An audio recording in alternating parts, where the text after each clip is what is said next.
Alors bonjour, aujourd'hui la capsule est assez spéciale. Je parle entre autres au niveau des matières résiduelles, des matières compostables. Vous savez que, peut-être que vous ne le savez pas, mais je vous l'annonce, en 2022, pas loin ça là, en 2022, toutes les municipalités n'auront plus le droit d'avoir dans leurs déchets, ça veut dire que nous, on n'aura plus le droit, les citoyens, de mettre dans les vidanges des matières compostables.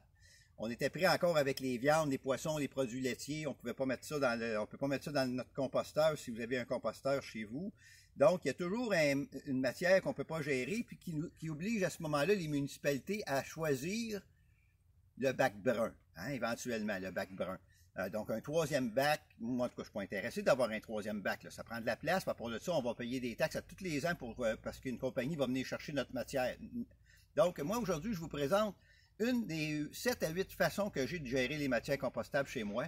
Le compostage habituel là, dans la machine à terre, la bidule noire, là, ça en est une façon.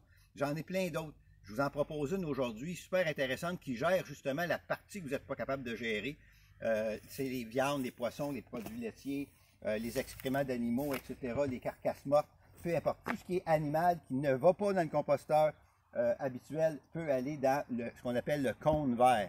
C'est un biodigesteur qui est autonome, qui s'installe très bien. Vous voyez, c'est très esthétique. On installe ça dans notre aménagement paysager, là où il y a des plantes, de façon à ce que les plantes puissent prendre des éléments nutritifs qui sont libérés au fur et à mesure de la décomposition des matières qu'il y a dedans, que vous mettez dedans.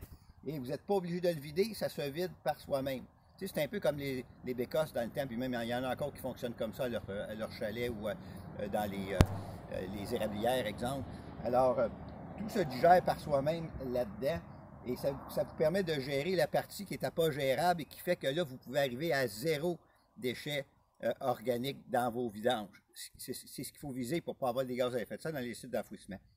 Sauf que si on ne propose pas autre chose, ou si on ne vous propose pas autre chose, vous allez être pris pour avoir le bac brun, ce qui ne fait pas l'affaire de tout le monde, puis qui va coûter cher, veut pas, en taxes. D'accord? Alors, je vous montre maintenant, il y a un couvercle ici, évidemment, pour le remplir. Il est bien barré, il n'y a pas de problème, il n'y a pas d'animaux qui peuvent venir jouer là-dedans, déplacer ça, aller fouiller dans la matière. Ça ne sent pas en tout non plus. Vous pouvez mettre ça carrément à côté de la maison. Ça va même moins sentir que ce qui peut arriver des fois que ça sente là, avec votre composteur de déchets végétaux. Ça arrive des fois parce qu'il y a de l'aération. Puis si votre mélange de vert et de brun n'est pas idéal, bien des fois il y a des odeurs. Ça, jamais. Puis vous n'avez pas à vous occuper du vert et du brun, non. Vous sacrez tout dedans, bingo. On le voit ici, hors de terre, parce qu'il y a une partie qui est sous la terre. C'est cette partie-là ici, hein, qui est grillagée. Alors, les matières tombent dedans. À partir de là, ça tombe dans le fond. Et à ce moment-là, c'est en contact avec le sol, les insectes du sol, les petits animaux dans le sol, les vers de terre, etc. Et eux vont aller chercher la matière, vont vous la décomposer, vont la répartir dans le sol. Et à ce moment-là, ça disparaît par soi-même, ça retourne à l'environnement. Et c'est vos arbres qui vont en profiter à ce moment-là. Donc, vous voyez, simplement, on charge par ici et ça tombe direct dans le fond. Okay? Donc, c'est suffisamment grand pour fournir en masse. Et ça va s'auto-gérer, ça ne viendra pas plein si vous travaillez qu'avec des matières animales. On pourrait gérer des matières végétales, mais vous êtes mieux dans votre autre composteur parce que celui-là, étant donné qu'il n'est pas conçu pour être vidé, vous êtes mieux de travailler qu'avec les matières animales. Alors, avec ça, puis un composteur habituel, vous gérez 100% de vos matières. C'était la capsule pour aujourd'hui. C'est disponible, je peux vous en avoir si vous en voulez.